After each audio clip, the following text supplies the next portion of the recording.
Welcome to Season 4, Fixing America. This is episode 41, 100 Million Angry Americans.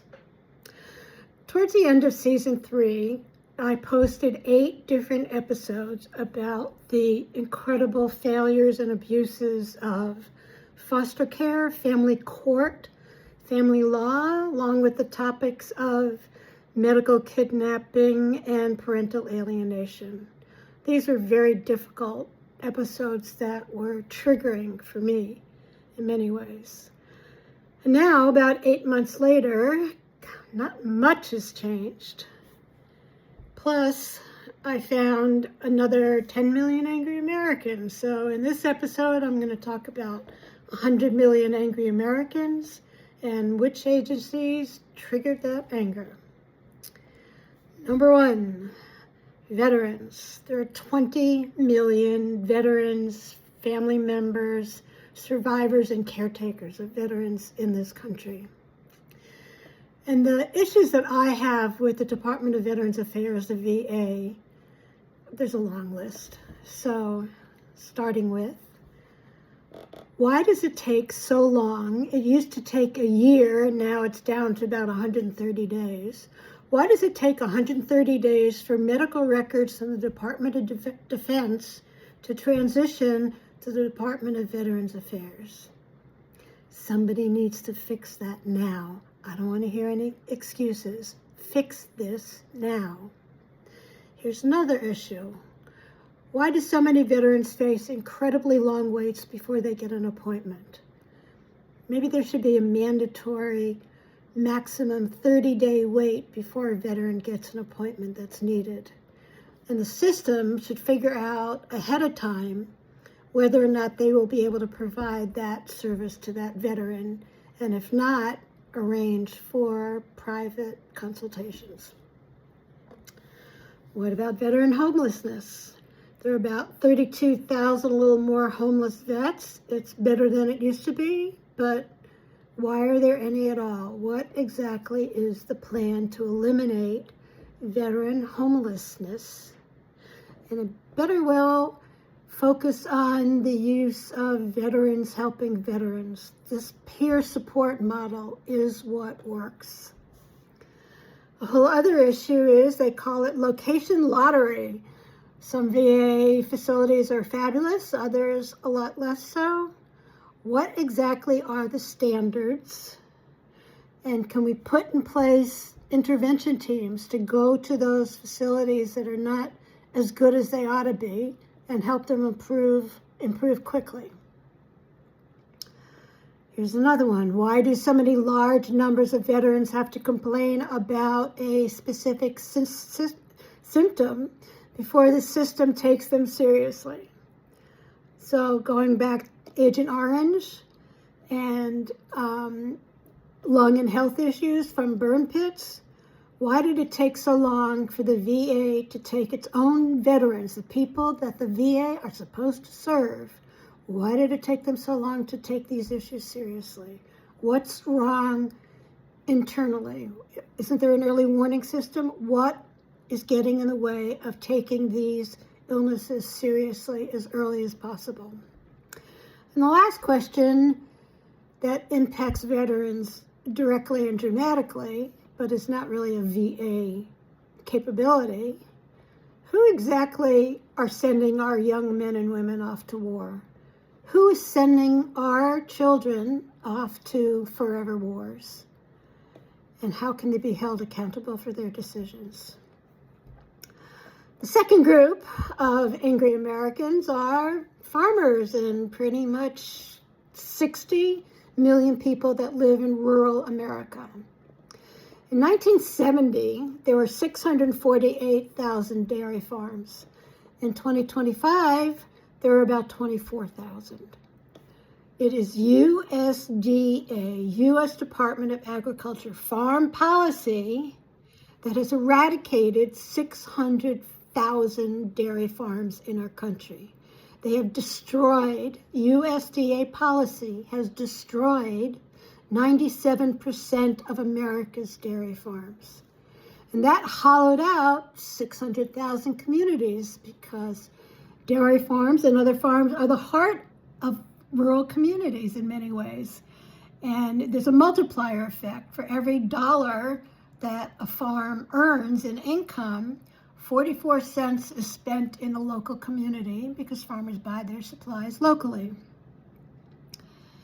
But the government bias against family farms has been devastating. And I could throw out some similar numbers regarding family-owned ranches, family-owned fisheries, the bias of the U.S. Department of Agriculture and the agencies that supervise fishing. The U.S. Department of Agriculture is biased against family-owned farms and ranches. For example, maybe you don't know that the U.S. government sets the price of milk. So the U.S. Department of Agriculture sets the price of milk below what it costs to produce that milk. So farmers, guess what, are going bust, going bankrupt. Furthermore, another example of bias in USDA policy, who gets subsidies? Who gets what kind of subsidies? There's a lot of subsidies going to these enormous food-producing environments. They get subsidies, not the local smaller farmers, even though these enormous animal feeding operations leave behind pollution and waste. It's been estimated that the subsidies to animal feeding operations are made even though there are staggering bills for local taxpayers. It's been researched that there are overall, nationally, $4 billion in drug-resistant infections, $4 billion in soil and groundwater contamination. So we are paying, we the taxpayers, we the people are paying for the inefficiencies and poor practices of industrial farming. So, and the last one is, you've heard me talk about this a few times. Why exactly did the Obama administration in 2010 ban whole milk in American schools? Whole milk, a glass of whole milk contains 13 essential nutrients, contains protein, calcium, vitamins, minerals, probiotics. It's one of the healthiest, most satisfying drinks a child can have.